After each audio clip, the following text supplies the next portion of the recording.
María Magdalena, creo yo, es una de las figuras más enigmáticas del Evangelio. ¿Y tú qué mensaje crees que su vida y su transformación le ofrece al cristianismo el día de hoy? Tengo que hacer una aclaración. Dime. El Evangelio de Jesucristo no dice en ningún lugar que María Magdalena era prostituta. Sí dice que Jesús la liberó de 7 demonios, lo cual no es nada lindo, pero no dice que haya sido prostituta. Ella le llevó a los apóstoles el mensaje de la resurrección. Es una figura grandiosa de mujer y una oportunidad muy grande para ayudar y construir un concepto de mujer creyente, potente, vigoroso, maravilloso, que es el ejemplo que nos da ella. Entonces, en la superficie me encuentro el rosario roto, deshecho. Recogí lo poco que encontré, lo guardé, y ahí donde lo tiré, allí encontramos la sinagoga de Magdala. Y me dice: Padre, has descubierto lo que de algún modo se puede considerar la iglesia cristiana más antigua del mundo.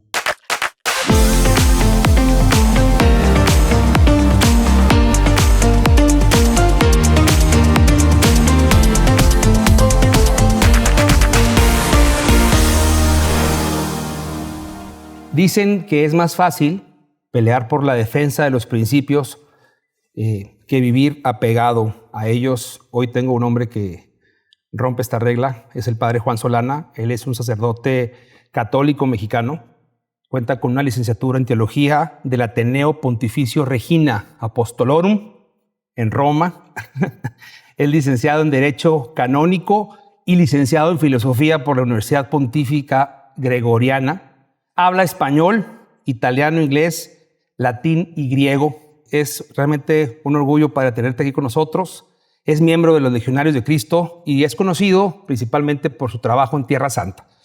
De 1986 al 2000 concentró su trabajo en Italia, donde enseñó filosofía, teología y se desempeñó en el oficio como formador de novicios en el seminario de Novara, en Italia. Posteriormente trabajó en Estados Unidos como superior de las comunidades de la Legión de Cristo en Nueva York y Connecticut, y en el 2004 fue nombrado por el Santo Papa Juan Pablo II como el encargado de la Santa Sede para el Instituto Pontífice de Notre Dame en Jerusalén. Ahí me barrí, pero lo corregí. Es un gusto tenerte con nosotros, Padre. Hacemos una introducción breve, lo que para mí representa tu presencia en este programa.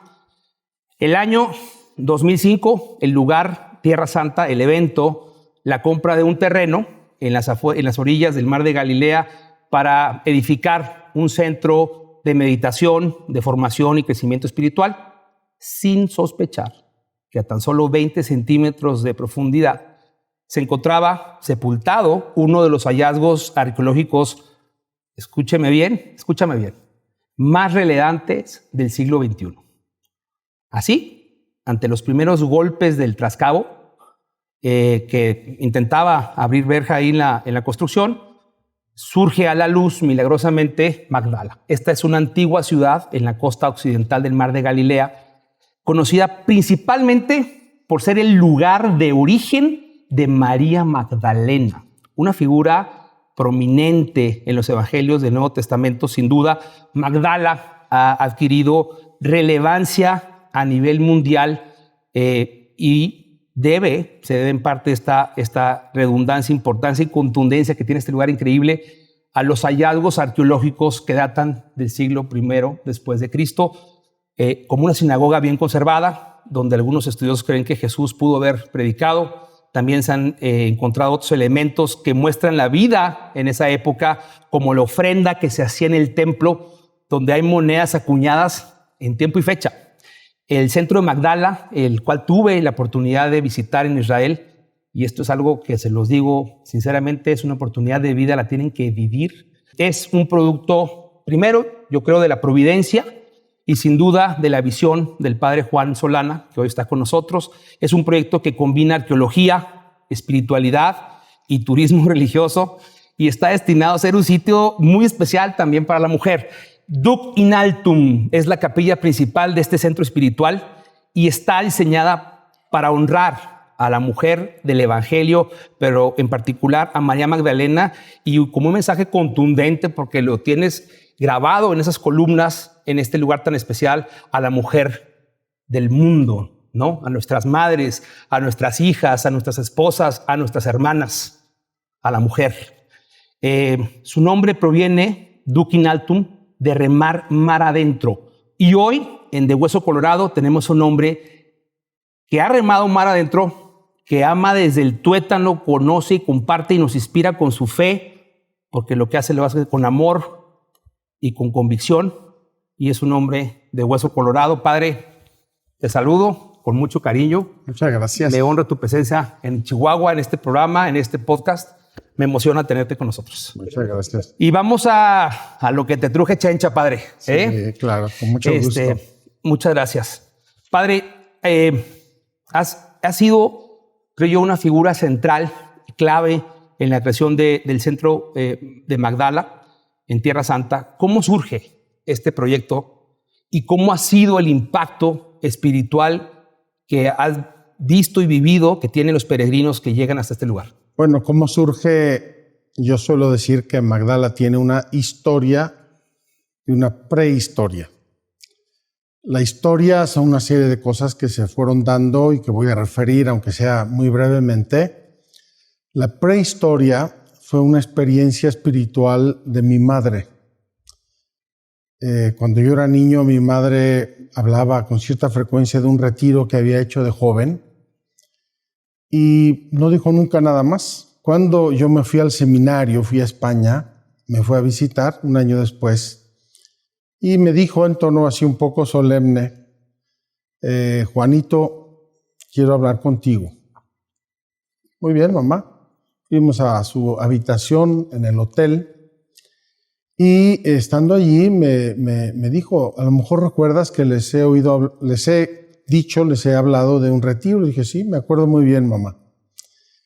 Entonces me dijo, hijo, como yo creo que tú vas a ser sacerdote, yo quisiera compartir contigo lo que pasó en ese retiro. Y entonces me refirió que tuvo una brevísima pero potente experiencia mística. La última noche el predicador les habló de la aparición de Jesús a María Magdalena y dice, mi mamá me traspasó el corazón esa meditación, me fui a dormir muy tocada por esa reflexión. Se despierta en la mañana y dice, quiero volver, quiero ir a la capilla, quiero seguir rezando en esto. Y mientras se preparaba para ir a la capilla, me dijo, hijo, no sé si con los oídos, con el corazón, con la imaginación o con todo, pero yo escuché la voz de Dios. Fue un segundo, literal, un segundo, fue una palabra. Increíble. Pero me dijo, con eso yo experimenté el amor infinito, misericordioso de Dios, y ese segundo se convirtió en el centro de mi vida. Ella escuchó precisamente la palabra María.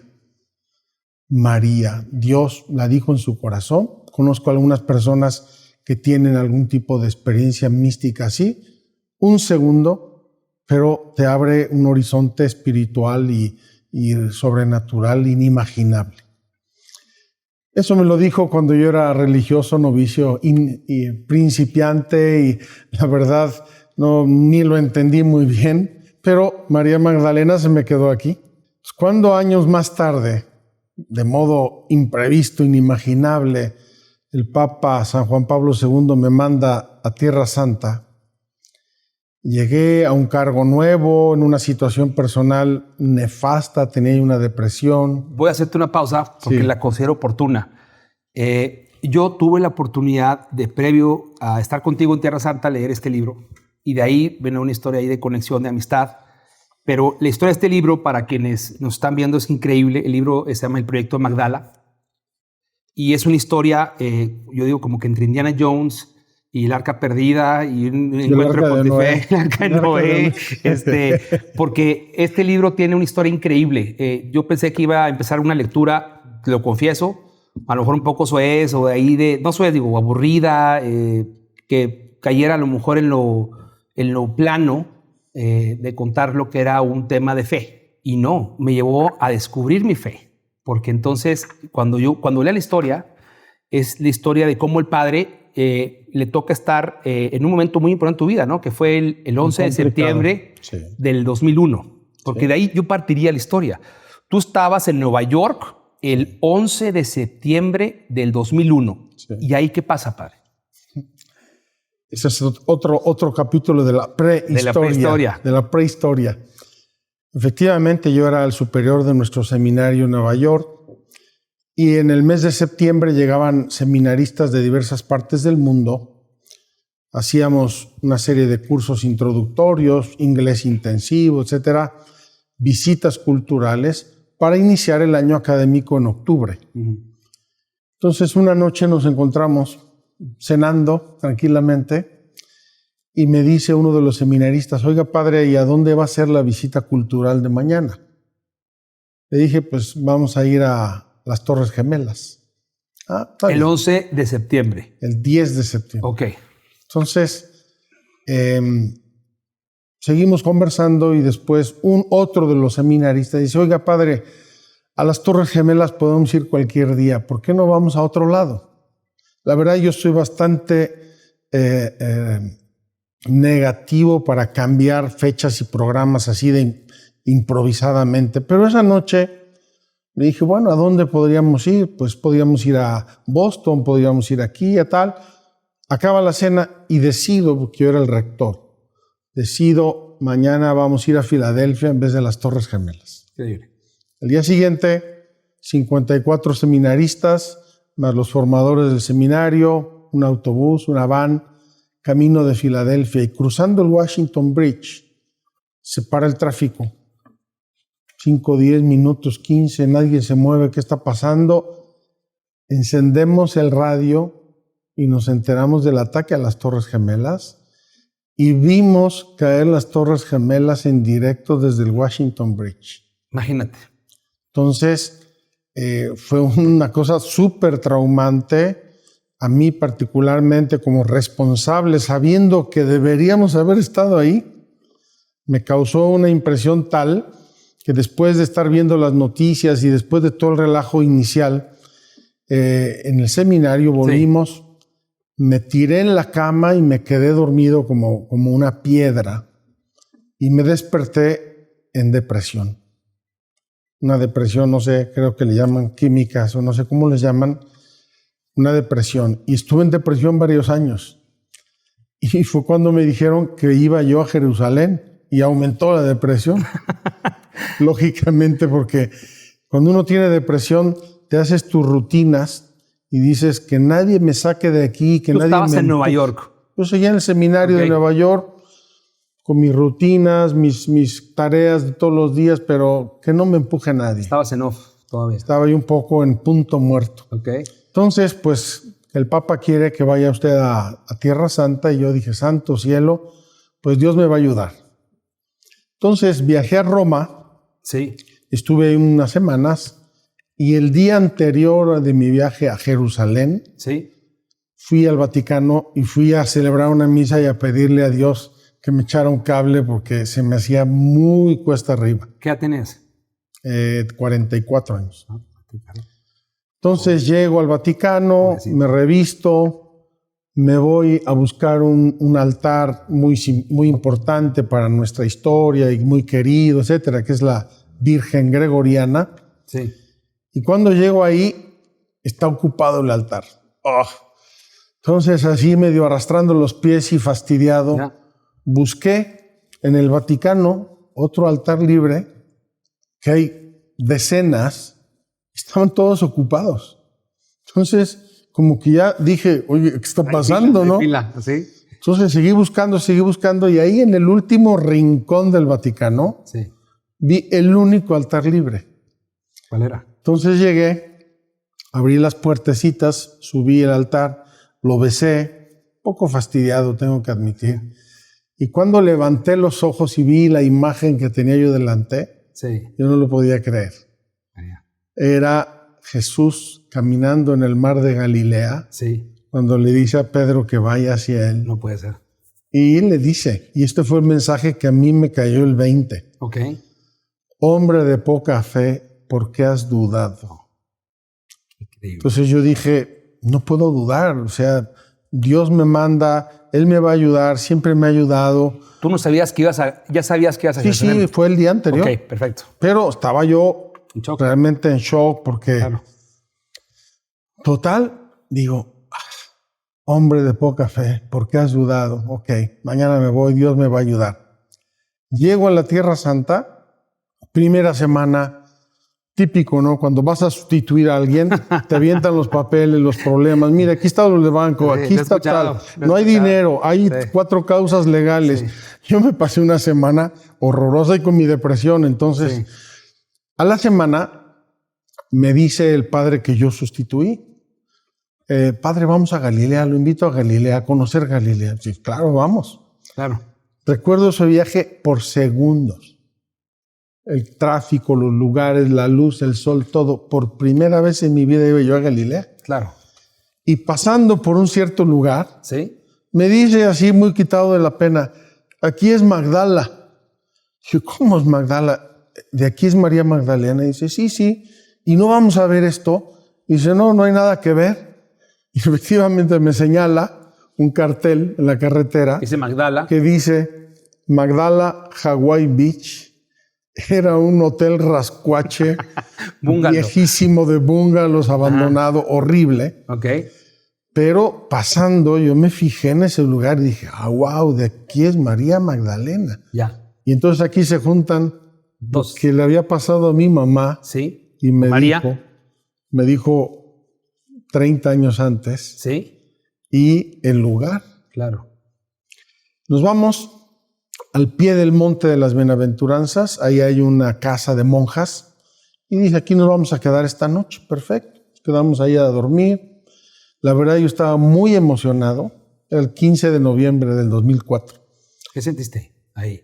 Oh, aquí vivió Jesús, este es el cielo que vio Jesús. Ese es el sentimiento, ¿no? Que estás caminando una historia que durante mucho tiempo la escuchaste, la imaginaste de una forma, pero de pronto te toca leerla, ¿no? Sentirla. Te voy a decir mi sensación, tú la vas a entender. Sí. Estás viendo una película y de repente te dicen, oye, éntrale a la película, métete, Sí. ahora te toca tu parte. Sí.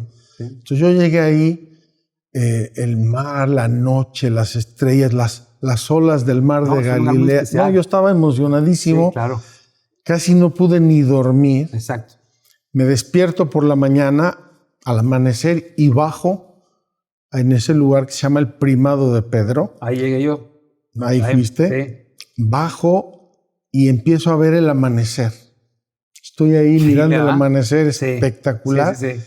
Y llega un pescador con una barquita de remos Sí. a 10 metros de mí y empieza a lanzar sus No, pues ya redes. es el pasaje de la Biblia, Yo ¿no, padre? dije, santo cielo, aquí se me va a atragantar el Bajó así evangelio. un ángel ahí, Sí, ahora sí, no- no. ¿Eh? Yo estaba fuera de mí. No, pues sí. Claro. En ese momento, misterio de Dios, nunca le voy a poder dar una explicación racional. Sí. Empecé a soñar. ¿Qué haría yo aquí? Es impresionante. ¿Qué haría yo aquí? Y mis sueños fueron a parar bien pronto Ajá. en una idea fantasiosa. Yo haría aquí una barca para celebrar la misa desde la barca a los peregrinos, como hacía Jesús. ¿Cómo? Le pedía su barca a Pedro Sí. y les predicaba a las multitudes Para desde ser la visto barca. por los más, ¿no? Pero que Claro, estaban en la sí, playa. visto y oído. Sí. Entonces, esa mañana se enciende la mecha de qué haría yo aquí. Me quedé con esa resonancia, con esa emoción durante meses y semanas. Y en ese contexto me visitan mis superiores y les digo, oiga, yo quiero hacer algo en Galilea. Se tiene que añadir un tema práctico, fácil de entender. Entiendo. Todos los peregrinos que van a Tierra Santa Sí. hacen 2 fases. La primera fase es Galilea, el norte. Sí. Segunda fase, Jerusalén. Entonces dije, ya estamos en Jerusalén, Entrados en gastos, pues que se queden 3 Pues, días más, ¿no? vamos a... No, que nos conviene tener un lugar en Galilea. Claro, y ya generas o sea, sé que el viaje completo, ¿no? El Porque viaje es un viaje completo. largo, es un viaje largo. Es una semana, Claro. 10 días, pero dije, Bien aprovechado. ya estamos aquí, nos conviene un lugar en Galilea. Entonces empiezo a preguntar y a ver y sí, no. Perdón no, que te sí. interrumpa, porque sí considero importante esta anotación. Son dos lugares que si los juntas, enlazas, completas la historia en vida de Jesucristo. Jesús, claro. Porque una nada más te quedas con una fracción, una parte. Pero el momento que visitas las dos, atas el cabo perfecto. Ya hace sentido, ¿no? Nada más era esa... Sí, completas tu ¿no? visión. Tu visión, claro. Del Evangelio. Así es. Entonces me dicen, pues, le dije a mis superiores y me dicen, pues vaya viendo. Entiendo. Y yo dije, pues vamos viendo. Entonces empecé a preguntar información, etcétera. Y en una de esas, de modo totalmente imprevisto, ¿Sí? me encontré al entonces superior de los franciscanos, el padre Pizzaballa, ahora patriarca y cardenal. Fíjate. Y le dije, oye, padre, quiero hacer algo en Galilea, mira una casa de peregrinos, no sé qué. Y me dice, pues mira, están vendiendo un terreno en Galilea y a nosotros no nos interesa. Si tú quieres, ahí está. Y digo, ¿dónde es? Ah, muy fácil, mira, llegas a Tiberíades, coges hacia el norte, tal, 2 o 3 kilómetros, ahí vas a ver un cartel, Magdala, Hawaii Beach. Y así lo conocían. Yo dije, no puede ser, eso es lo que yo vi el primer día que pasé por ahí. Claro, y así lo ubicaban. En ese momento, para mí importantísimo, comencé a unir los puntos y a sentir que había como un plan de Dios. Yo no sé, una sensación muy... Pero tuviste una corazonada, digamos. No te lo puedo explicar. Pero dijiste, Pero aquí no voy mal. Me Está acordé bien. de lo de mi mamá. Sí. Me acordé la primera vez que pasamos por ahí y la experiencia en aquel amanecer y dije, me parece como que aquí Dios quiere algo. Voy a dar un poquito de contexto porque lo considero irrelevante. Este es un lugar, digamos, geográficamente tendríamos que ver el mapa, pero es un lago de agua, es una reserva de agua dulce muy grande, que conocemos como el mar. No tan grande, pero pintaba para eso, ¿no? Del otro lado está Siria, este lado está Israel, es como es un cuerpo de agua que separa a estos dos países. Pero también de este lado del lago, digamos, de esta orilla, hay una serie de poblaciones que todas son relevantes y trascendentes en el Nuevo Testamento, porque es la historia de Jesucristo, ¿no? En una esquinita de ese lugar hay un terreno que te llamó la atención y que la gente ubicaba como Magdala porque ahí decían que había vivido María Magdalena. Hasta ahí estamos en el contexto. Sí. Entonces yo aquí, conocedor de lo que viene, pero un poco siempre te escucho con mucho interés y aprendo cosas diferentes, entiendo que tú sentiste esto y yo quisiera que brincaras a la parte porque me parece genial, allá la contaste en una cena, donde vas con tu rosario, ¿no? Esa parte es increíble. Y para entender, todas estas tierras son propiedad de judíos ortodoxos, familias, de familias. O sea, no hay una comunidad católica que sea dueña de los terrenos. O sea, llevas en contra también ahí la religión, la cultura y el tema de la tierra, que para el judío es muy importante, ¿no? Sí. Entonces, ahí hago yo. Síguele, le pedaleamos. Ahí, pues, me dice el padre Pizzaballa, ahí está, es el Hawaii Beach. Sí, sí. Voy, al día siguiente, voy tempranísimo. Y llego ahí, veo el lugar, me fascinó. ¡Qué santo Dios! Porque hacía como una pequeña bahía ahí, de 100 metros. Dije, este es el lugar ideal, aquí hago mi barca, los peregrinos se sientan en la bahía y ya la hicimos. Claro. Entonces salgo de ahí y digo, voy a ir a Nazaret y le voy a encomendar este tema a San José y a la Virgen. Yo le tengo mucha fe a San José y a la Virgen para este tema de terrenos, casas, propiedades. Porque como padres, como dueños de casa... José tuvo que proveer de casa a la Sagrada Familia. Ok. Y cuando voy saliendo de Magdala, me acuerdo de una monja italiana, una fundadora, que cuando le gusta un lugar para una casa, comunidad de ellas, coge su rosario, se encomienda a la Virgen y tira su rosario. Increíble. Entonces yo me paré, vi que no me viera nadie, me meto ahí entre unos árboles y tiro mi rosario y me voy a Nazaret. Bueno, nada más nunca viste dónde cayó, nada más pues así. Time out. Ok. Después de años, Sí. aquí estoy pasando años y eventos. Ya. Compramos el terreno, etcétera. Llega el momento de preparar el terreno para construir el centro de peregrinos y hay que hacer siempre una excavación arqueológica. Entonces, en la superficie me encuentro el rosario roto, deshecho. Recogí lo poco que encontré, lo guardé y ahí donde lo tiré, allí encontramos la sinagoga de Magdala. Increíble. Que, como decías al inicio, es uno de los hallazgos arqueológicos más importantes de Israel. Una sinagoga donde seguramente predicó Jesucristo, una sinagoga donde se reunían los primeros cristianos. Cuando descubrimos la sinagoga, fui a visitar el lugar con un padre franciscano, sí, que es el gurú de la arqueología bíblica. Lo quise llevar a propósito. Entonces, fuimos platicando todo el camino sobre las sinagogas porque él es un especialista.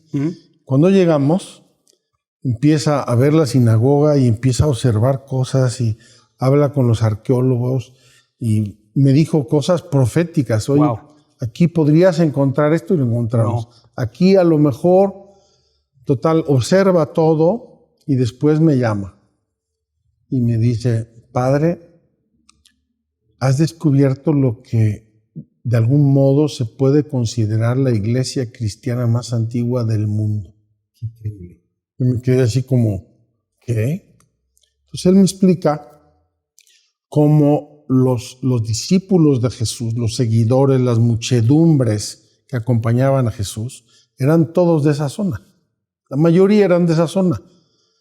Muchos se convierten al cristianismo después de Pentecostés, se bautizan y empiezan a formar lo que se llamaba en aquel tiempo las primeras iglesias, es decir, las primeras comunidades cristianas. Sí. ¿Y dónde se reunían? Eran todos judíos. Se reunían en la sinagoga. Por eso yo, cuando llevo peregrinos, les digo, imagínate, aquí sentados, la sinagoga de Magdala no es mucho más grande que esto. Entonces imagínate aquí sentados. ¿Quiénes estaban sentados aquí en el año 40? Los amigos. Los que vieron a Jesús, los que lo conocieron, ¿no? al que le resucitó a su hija, al que estuvo en la pesca milagrosa. Todavía, ¿no? Toda la banda de los que conocieron, sí, eran los que se reunían ahí. La banda. Y entonces, ¿qué hacían estos señores? Hacían dos cosas. La fracción del pan. Ya la comunión. Claro, primera forma de la Eucaristía, sí, con los apóstoles. Sí. Y luego nosotros hacemos el pan eucarístico y el pan de la palabra. Sí. En el pan de la palabra, ¿qué hacían ellos? Ellos recordaban. ¿Te acuerdas cuando Jesús bajó ahí por el monte, sí, que se encontró al pastor y nos dijo la imagen del buen pastor? Claro, las ovejas eran mías. Oye, ¿te acuerdas cuando se subió a la barca aquel día de la tormenta? Sí, es la barca, es la de mi primo. Cuando se le ocurrió sacar el pan, ¿no? Cuando multiplicó. Que teníamos hambre, ¿no? Yo no tengo ninguna duda, sí, que muchos magdalenos estaban en la multiplicación de los panes. No, había anécdotas entre ellos del evento. Por supuesto. Claro. Y además, ¿cómo llamamos nosotros a las memorias de estos señores? ¿Cómo le llamamos a todos estos recuerdos que ellos hacían en voz alta y comentaban con entusiasmo y guiados por el Espíritu Santo? Haciendo un examen de catecismo, padre, ahorita. Son los evangelios. Los evangelios. Son los evangelios.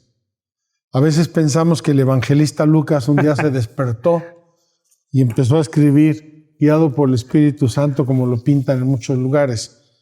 Probablemente lo hizo, pero lo más lógico y normal, y lo que sabemos por la historia, es que ciertas comunidades cristianas, bajo la guía de los apóstoles y de los evangelistas, fueron construyendo sus memorias y las fueron haciendo versiones oficiales. Y esos son los 4 evangelios. Probablemente claro, un evangelio de los 4 evangelios que conocemos, probablemente salió de ahí, de la sinagoga de Magdala. Increíble. Fíjate, y a propósito de la colación de María Magdalena, creo yo, es una de las figuras más enigmáticas del evangelio. Y ¿Tú qué mensaje crees que su vida y su transformación le ofrece al cristianismo el día de hoy? Tengo que hacer una aclaración. Dime. El día que compramos el primer terreno de Magdala, yo se lo anuncié a un grupo de obispos. Estaban reunidos en Notre Dame de Jerusalén. Y les dije, oye, pues acabamos de comprar un terreno maravilloso, vamos a hacer un centro de peregrinos. Y se levanta uno de los obispos, Bishop Kelly, de Liverpool, en Inglaterra, y se me deja venir y me dice, oiga, padre, me va a hacer un favor. Por favor, usted tiene que colaborar para que se quite de la iglesia la idea de que María Magdalena fue prostituta. Y yo le dije, oiga, pues yo sé que fue prostituta. No es cierto. Investigue el Evangelio y verá que en ningún lugar del Evangelio dice eso. Entonces, el día que compramos el primer terreno de Magdala, me llegó ese mensaje de Dios. Okay. Me puse a leer los Evangelios atentamente en este punto y descubrí que en ningún lugar dice que era ni pecadora, ni prostituta, ni nada. ¿Y por qué la confusión? La confusión se hizo con el tiempo. Con el tiempo, pasando el tiempo, etcétera. La memoria de 2 o 3 mujeres se hizo una y quedó como una sola cuando en realidad eran varias. Okay. Entonces, primera cosa, el Evangelio de Jesucristo no dice en ningún lugar que María Magdalena era prostituta. Sí dice que Jesús la liberó de 7 demonios, lo cual no es nada lindo, pero no dice que haya sido prostituta.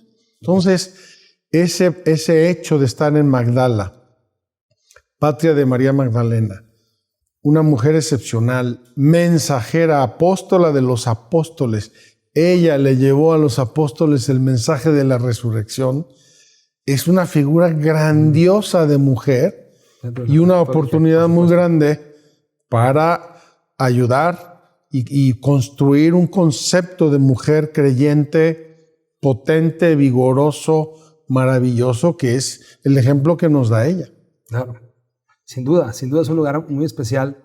Yo tuve la oportunidad de caminarlo contigo, de conocer este lugar tan hermoso, y en mi muy particular sentir fue una experiencia muy bonita porque empecé a caminar una historia que para mí era inédita, en la forma en la que la venía entendiendo y asimilando y absorbiendo. Y yo creo que el estar esos días con tanta información en ese lugar termina por sensibilizarte a una realidad que creías conocer y que en la praxis es muy diferente, ¿no? Porque la vives, porque la experimentas. Y ahí quiero yo detenerme porque, mira, hoy en día Tierra Santa es un lugar complejo, ¿no? La paz en esta región sigue siendo un desafío, sin duda. Y desde tu experiencia en Magdala, ¿cómo percibes el papel de los lugares religiosos importantes para nosotros los católicos? ¿Y cómo ves que estos sitios tienen que ver con el espíritu del peregrino al encontrar paz y reconciliación? Yo tengo que decir en primer lugar que la paz es un don de Dios muy grande y que encierra muchos otros dones.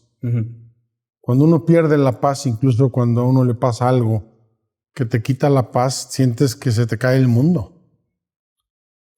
No me refiero a una tontería, ¿verdad? De que me dejó el taxi o el avión, sino cuando uno pierde la paz por algo, pierdes algo muy grande.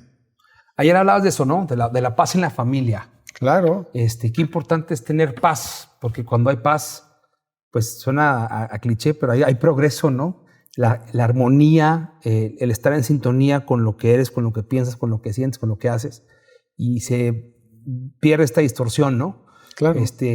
¿Cuánta falta nos hace tener paz, no, padre? Estar en paz como comunidad, como mexicanos, hacer las paces con tantas cosas que tenemos conflictuadas, dentro, en la política, tu casa, en el trabajo, con la inseguridad, con tanta incertidumbre. Qué importante es la paz.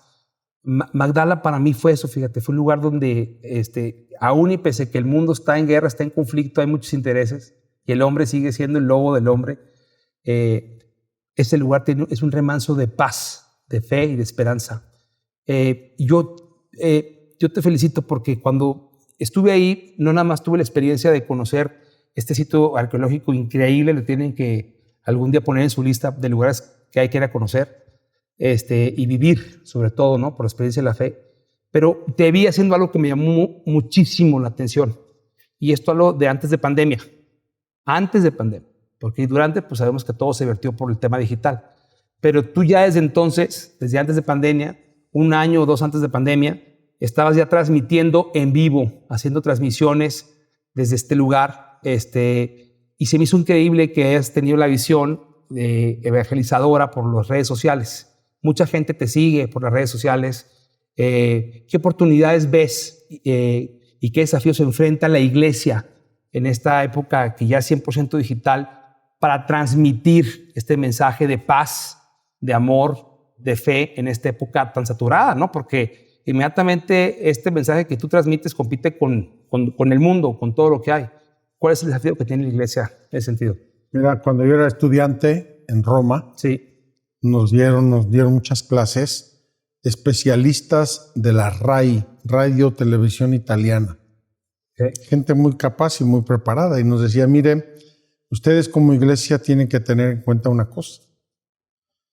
Tienen ustedes la semilla, tienen el evangelio, tienen la historia de la iglesia, tienen las vidas de los santos. Que no se les olvide en qué tierra van a poner esa semilla. Entonces, si yo quiero evangelizar al mundo de hoy, ¿quién es el mundo de hoy? ¿Dónde está? ¿Dónde vive? ¿Qué le interesa? Aquí. Si yo pretendo hacer rosarios en las secundarias actuales, me corren a patadas. Estos chavos no entienden, no saben lo que esto. Están años luz de muchas cosas. Hay que entrar en su mundo y en su mundo hay que llevarles el cauce de la verdad, de la luz del evangelio, y hay que hacerlo atractivo y hay que hacerlo interesante, porque a través de eso tú puedes llevar a la gente a la verdad. Y luego, considerando siempre que la semilla de la fe y la luz de la fe la enciende Dios. Claro. Hace poco estuve en Irapuato, sí, y una plática, y había muchísima gente, en la iglesia estaba llena, había gente fuera. Al final me quedé saludando a la gente. Y hasta el final se quedó una familia. Un tiparrón de tu tamaño. Si eres rockstar, padre. Te he visto ahí, gente. Un tiparrón de tu tamaño, más alto, joven, con su esposa y 3 niños. Okay. Me cautivó el niño mayor, tenía 10 años y llegó muy formal y me dice, padre, aquí escribí el esquema de tu plática. ¿Esquema? El esquema. Ya. ¿Me lo puedes firmar, por favor? Órale. Y yo dije, ah, caray. Se lo firmé y le puse un mensaje y se lo di al niño. Pero su papá, un hombre de unos 40 años, se me acerca y me da un abrazo y me dice conmovido, casi llorando, dice, padre, por ti regresé a la fe. Y dice, vi solamente un episodio de tu peregrinación sobre la fe. Imagínate. Que fue el último. Es un episodio que yo di sobre el amén del credo. Sí. Y lo hicimos en una barca en medio del mar de Galilea. Te quitaste la espinita. Entonces, ahí está. Vio eso este señor y él había estado 20 años en la nueva era. Ya. Vio eso y entendió la cosa y dice, no, ¿qué estoy haciendo? Y regresó a la fe, él y su familia. Wow. Entonces, es de Dios. Yo pongo mi parte, como decía San Pablo, uno siembra, el otro planta, el otro riega, el otro cultiva, pero Dios es el que da el crecimiento. Hay que tener esa confianza entre los miles y millones de mensajes que nos llegan por internet. Hay que mandar el mensaje de Dios, de la fe, de la luz, de la verdad, del amor, de la paz. Sí. Y Dios va a hacer germinar esas semillas en los corazones. Increíble, yo lo he visto crecer y me fascina porque es entender muy claro la ubicuidad, ¿no? El lugar y el tiempo. Padre, platicamos hace momento de la importancia de Magdala en la vida de las personas que no conocían y llegan por primera vez a Tierra Santa y cierran un circuito de lo que es Jerusalén con la otra historia de Jesucristo, ¿no? En el mar de Galilea. Y hablamos de un lugar de encuentro y hablamos de un lugar que tiene un significado arqueológico muy importante. Magdala ha dado revelaciones fascinantes en términos arqueológicos. ¿Cuál de estos hallazgos crees tú que ha sido especialmente significativo en la vida de Magdala? Mira, Magdala tiene varios Guinness en el campo de la arqueología y voy a hablar de uno que me parece el más importante, aunque no es algo específico de algún tema o algún objeto. Ya. Los pueblos antiguos de Israel fueron construidos, destruidos, reconstruidos, destruidos. El caso más emblemático probablemente sea Jerusalén, 14 veces destruida y reconstruida. Magdala es una excepción absoluta a esa regla, porque en donde nosotros estamos, la zona de nuestra propiedad, prácticamente es un periodo que va del 50 antes de Cristo al 60 y tantos después de Cristo, 100 años, y no tiene todo ese encimamiento de periodos y de estilos y demás. ¿Por qué fue eso? Sigue siendo un poco un misterio, pero probablemente se va dilucidando con la hipótesis de que hubo una inundación muy grande y cubrió toda esa zona y quedó cubierta hasta que la descubrimos nosotros. Entonces, un lugar arqueológicamente bastante puro. Y me decías, ahorita pasamos unas imágenes de la vez que yo tuve la oportunidad de visitar. Y recuerdo que llevaba un dron y hicimos unas tomas y me decías ahorita que las viste, esa parte ya no existe porque el lago subió de nivel, ¿no? Entonces también sí. es como, qué tan complejo es, ¿verdad? Que un sitio que queda sepultado muchos años por el lago y después sale a flote y vuelve a entrar, haya sido también ese momento, en ese tiempo y en esa circunstancia, ¿no? Claro. Entonces, eso es muy, muy importante de Magdala. Cuando han entrado nuevos directores generales de la Autoridad de Antigüedades y reciben su training. El primer lugar que visitan o han visitado los últimos 3 directores generales de las antigüedades es Magdala. ¿Por qué? Porque van a ver un lugar arqueológicamente muy puro y muy bonito y muy bien conservado. Aparte de ese aspecto un poco general, sí, hay en Magdala 2 o 3 elementos excepcionales. La sinagoga, estuve contigo ahí, hasta hace poco, la única sinagoga del siglo I en Galilea. Recientemente se descubrió la segunda, también en Magdala. ¿Ah, sí? Pero fuera de nuestra propiedad. Okay. 2 sinagogas del siglo I en Magdala, es una cosa excepcional. Dentro de la sinagoga está la piedra de Magdala. La piedra de Magdala merece un momento de explicación. Una piedra no muy grande, que está esculpida por todos lados, sí, y que es una maqueta del Templo de Jerusalén. Es la primera vez en la historia que sabemos que cómo se es. Encuentra una maqueta, una descripción física del Templo de Jerusalén. El templo donde Jesús fue presentado, donde se perdió, que existía cuando donde corrió murió. los vendedores. Ese templo está descrito físicamente en la piedra de Magdala. Eso es una cosa absolutamente increíble, extraordinaria. Es la primera vez en la historia. Oye, y esta parte que tiene arriba como un grabado de una flor, ¿qué es? Esa flor ha sido interpretada en ese contexto del templo Sí, como el velo del templo. Entre las 2 partes más importantes del templo, que era el santo y el santo de los santos, había una cortina. Y esa cortina, dice Flavio Josefo, el historiador, que tenía flores bordadas o pintadas. Entonces, esas flores y esa cortina ha sido, expresada con esa roseta, que además la tomamos como logo de Magdala. aquí le estamos viendo, mira. Ahí estamos viendo esa roseta, la hemos tomado como logo de Magdala por su importancia enorme, tanto para el judaísmo como para el cristianismo. Y luego, entre otras muchas más cosas, hay algo que yo identifico como el certificado de nacimiento de Magdala. ¿Qué es?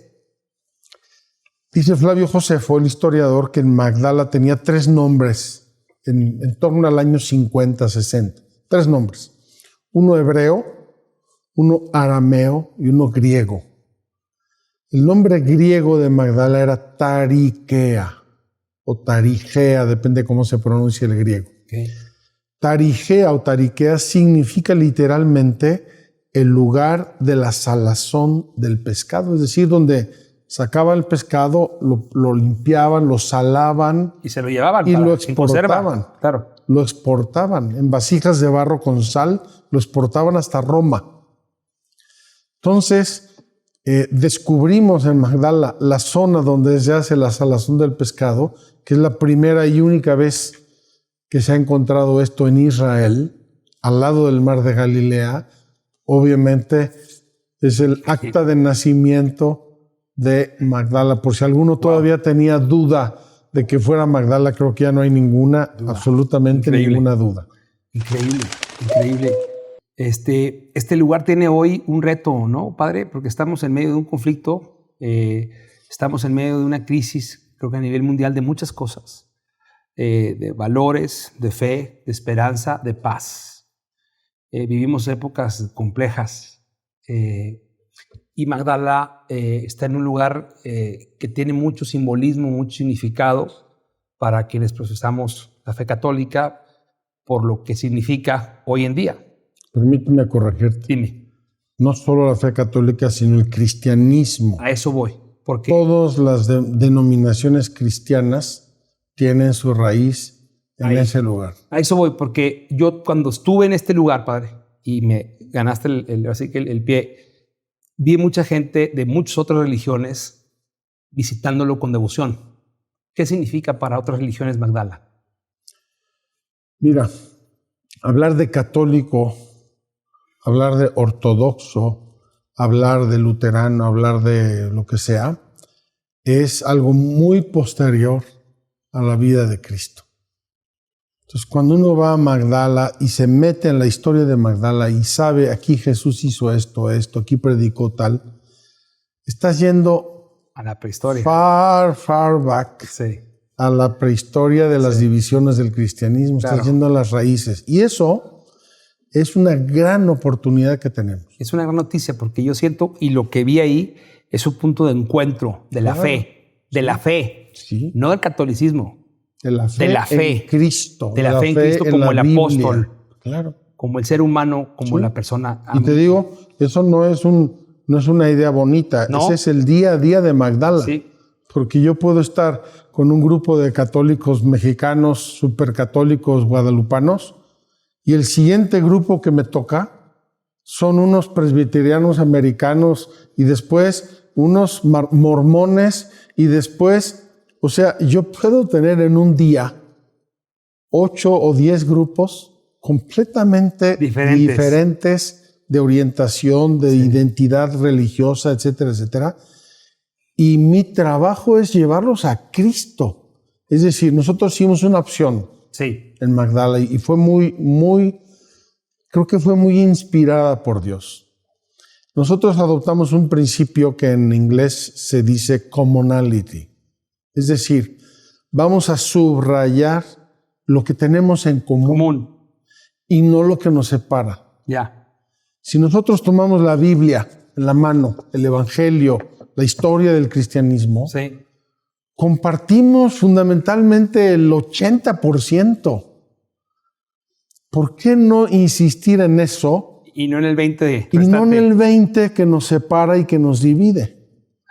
Y tengo allá en Magdala un hermano legionario, el padre Imon Kelly, que es un genio de conectar, construir, edificar, relacionar.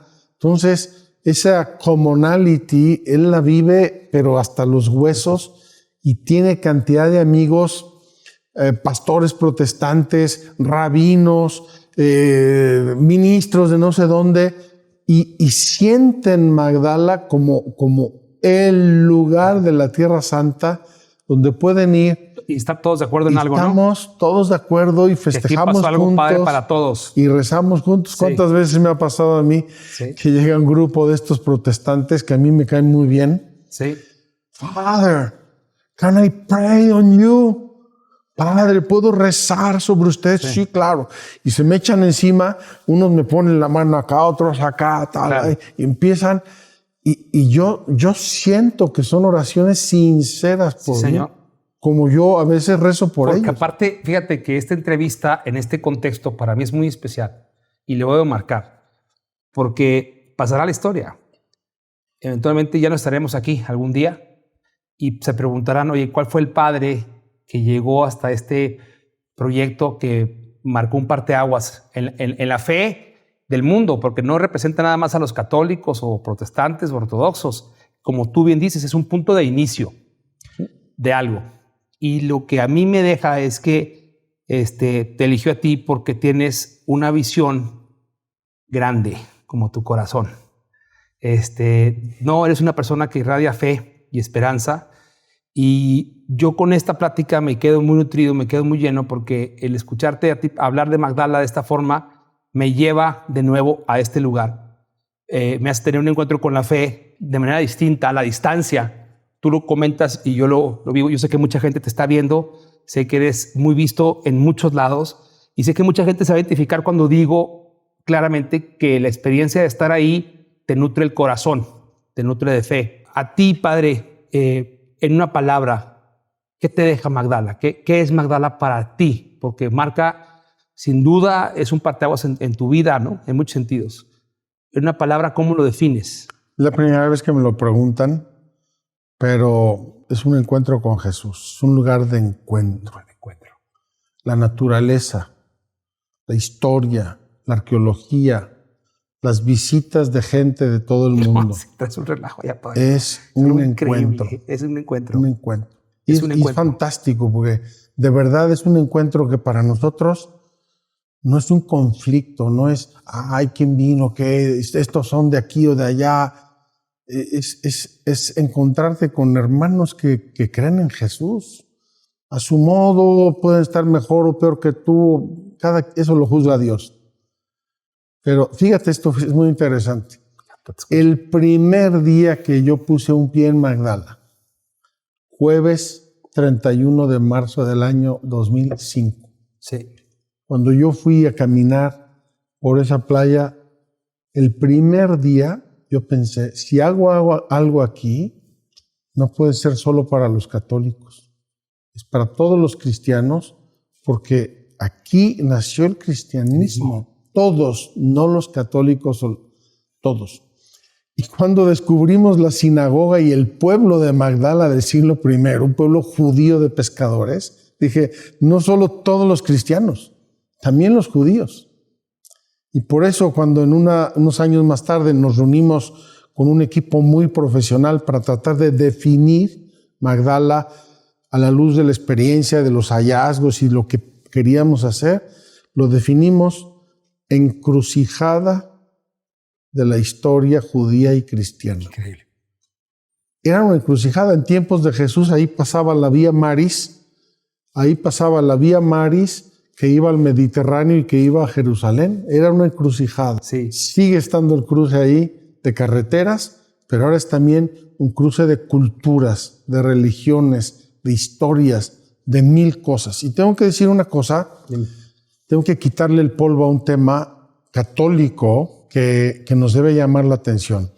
El Concilio Vaticano II hace 60 años dictaminó unos criterios de acción con respecto a los judíos, a los musulmanes y a los cristianos no católicos, que son validísimos, son maravillosos, son pura luz, pero se quedaron empolvados en bibliotecas. A nosotros, en el día a día de Magdala, nos toca desempolvarlos y vivirlos y hacerlos vivos y hacerlos iluminación y hacerlos vida. De verdad, es increíble cuando lo hemos leído como equipo, como comunidad, a ver ¿qué vamos a hacer sobre esto? A ver qué dice el Vaticano. Oye, está clarísimo. Ahí está. Siempre ha estado clarísimo, ahí está. Pero estaba empolvado en una biblioteca. Increíble. A nosotros, el hacerlo una vida y una actitud del corazón. Yo tengo que decir con toda sinceridad, al inicio me costaban ciertas relaciones. Tuvimos que hacer un esfuerzo de abrir el corazón, Sí. de machacarlo para que se abra y entienda una dimensión que va mucho más allá de las inmediateces, de los problemillas históricos, Sí, de las cosas. yo siento que es eso. Y ayer te escuchaba decir 1000 peregrinos por Magdala, en una palabra, en un renglón. Qué importante sería que todos aquellos hombres de fe, sacerdotes, religiosas, que están en una misión tan importante como llevar la palabra, como atender a los feligreses, como ser la cara, ¿no? Y la presencia de Cristo en la tierra, que tuvieran la experiencia de ir a Tierra Santa, porque yo creo que hay un antes y un después. Para mí Magdala es un parteaguas, porque cierras la parte que le faltaba al cristianismo de entender y caminar en muchos sentidos. Se reivindica el papel de la mujer dentro del Nuevo Testamento. Se entiende la importancia del rol en la casa, en la fe, como madre, como hermana, como hija, como en la iglesia, como dadora de vida. Y independientemente del papel o de la etiqueta que le quieres poner a María Magdalena, que ahí ni siquiera nos queremos detener, porque entendemos que es el lugar que eligieron y que se eligió para ser descubierto en una época tan compleja, ¿no? Donde hablemos de tantos cambios en la agenda mediática, ¿no? En la agenda de género, en la agenda de adopción, de la familia, en la agenda de los matrimonios igualitarios, en la agenda donde hablemos de fe o no hablemos de fe, ya no se tiene la esperanza. El mundo se volvió mediático y lugares como estos se vuelven un remanso de paz que te permiten recordar que no es fácil de negar, que sí existe, que está. La realidad se impone. Que se impone, le gana, ¿no? A todo el ruido mediático. Imposible de negarlo, ¿no? Aquí está, aquí lo puedes caminar. Yo les digo a mis peregrinos cuando llegan a Tierra Santa una expresión. Les dije, miren, en una semana ustedes van a pasar del blanco y negro al 4D. Porque nosotros aprendemos la fe y el evangelio en blanco y negro. Así es. En abstracto. Sí. Y en una semana vas a pasar al 4D, es decir, sentirlo, percibirlo, conocerlo, recordarlo, imaginarlo. Te voy a detener porque y aquí quiero ir ya cerrando, pero con un mensaje muy importante. Está Magdala y ahora es el centro de la mujer. Hay un proceso también muy complejo en la geopolítica ahorita, pero hay una apuesta, ¿no? Y la apuesta ahora es Nazaret. ¿Qué está pasando en Nazaret, padre? Platícame y platícanos sucinto, porque creo que hay mucho interés de mucha gente que nos va a ver esto. Esta entrevista va a ser vista por muchísima gente, lo siento en mi corazón. Y sé que hay mucho interés porque Magdala cierra una narrativa muy importante, pero Nazaret es otra narrativa también muy importante porque es el principio y el fin, ¿no? Sí. Y yo creo que aquí, en este cierre de storytelling, es importantísimo este lugar por varias cosas. Una, que me encantó lo que escuché de ti, es llevar más gente. Y para llevar más gente, pusiste alguna mesa que es darle el pescado o enseñar a pescar. Y Nazaret se vuelve en eso, ¿no? El enseñar a pescar. Es un centro que tiene, si bien entendí, es la finalidad de cerrar bien el ciclo en esta narrativa, en esta historia, que todos los católicos tenemos que conocer. Es también una fuente muy importante para generar recursos para que muchos más puedan ir a visitar Tierra Santa y tengamos un número, sobre todo sacerdotes, ¿no? Yo quiero llevar muchos sacerdotes a Tierra Santa porque cuando yo fui a Tierra Santa y la conocí, la descubrí, dije, ¿cómo es posible que nosotros prediquemos el evangelio de oídas en abstracto? Pero viniendo a tu idea y tomándola al vuelo, en este periodo de conflicto han surgido varias oportunidades y una de ellas es la de un ex convento de Nazaret, en la parte alta de Nazaret, un lugar precioso y un edificio antiguo muy bonito que nos han ofrecido para transformarla en casa de peregrinos. Increíble. Entonces queremos hacer ese proyecto que tiene la finalidad de dar puestos de trabajo a los cristianos locales, acoger a los peregrinos, apoyarles en su experiencia desde el punto de vista pastoral y también generar recursos, porque mi sueño y el proyecto de mi vida es llevar 1,000 sacerdotes, 1,000 hermanos sacerdotes cada año a Tierra Santa. Increíble. Después de estos 20 años en Tierra Santa, para mí no debería existir un sacerdote que no conozca la Tierra Santa, y voy a aplicar todas mis fuerzas y mis capacidades y poderes para que eso se realice. Yo tengo un presentimiento, sé que este video lo va a ver alguien que va así como un dardo, va a tocar su corazón y tiene la posibilidad y la fuerza de hacer que esto suceda. Y yo pido porque ese mensaje llegue a través de esto a muchos corazones, porque este es un trabajo de todos los feligreses, de nosotros, de los que podemos o no podemos, y es un proyecto de corazón. Entonces, no creo en las coincidencias, creo en las diosidencias, y creo que este mensaje va a tocar corazones de gente que va a apostar por este proyecto hermoso que tienes en la mesa, porque sin duda transforma vidas, transforma corazones, y trae algo muy bonito que es una gota de agua fresca en este terregal en el que estamos viviendo, que es la esperanza.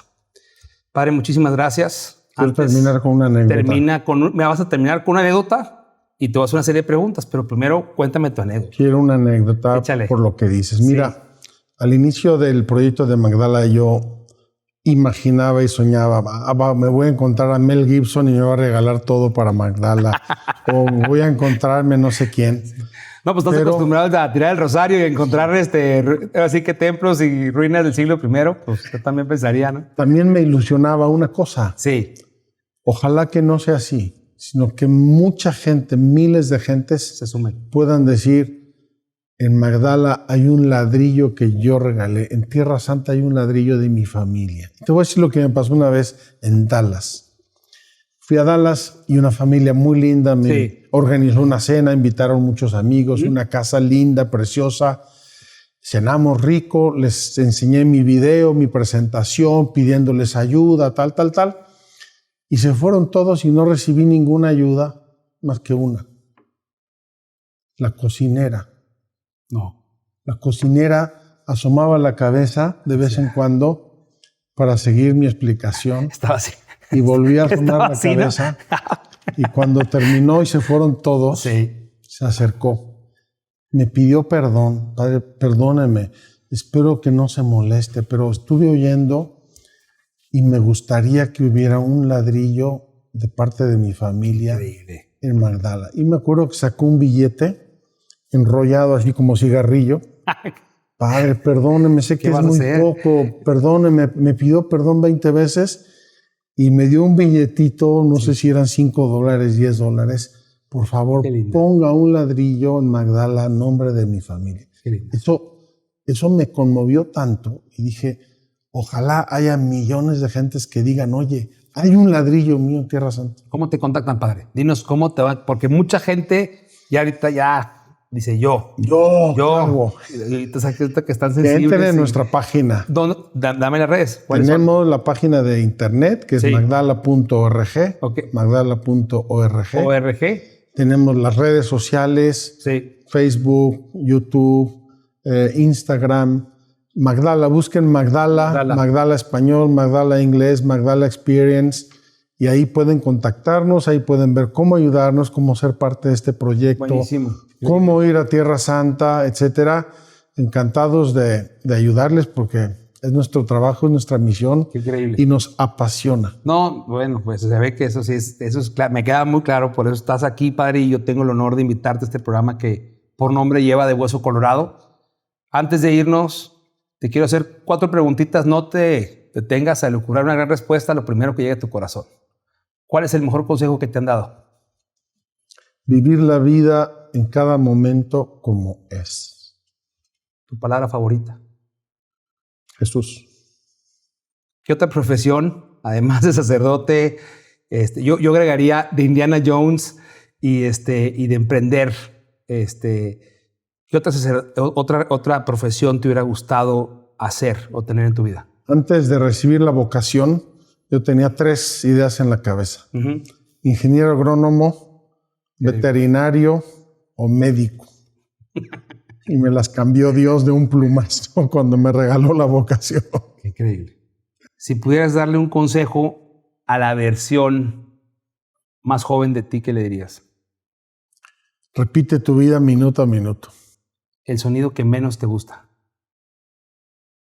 Los sonidos estridentes me sacan de quicio porque además estoy perdiendo el sonido. Ok. Y un sonido así chillón me hace mucho daño interiormente.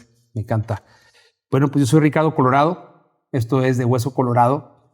Y tuve el honor y el gusto de compartir contigo esta mesa, este día hoy. Y por el ahora doy las gracias por tu humildad y amabilidad de romper tu agenda y regalarnos tu presencia en esta entrevista entre amigos que se hace del corazón. Y yo a título personal te quiero dar las gracias porque tuve la oportunidad de conocer Magdala por ti, por una invitación que tú me hiciste. Y para mí fue una experiencia transformadora y por eso creo que esto se tiene que compartir porque nadie ama lo que no conoce.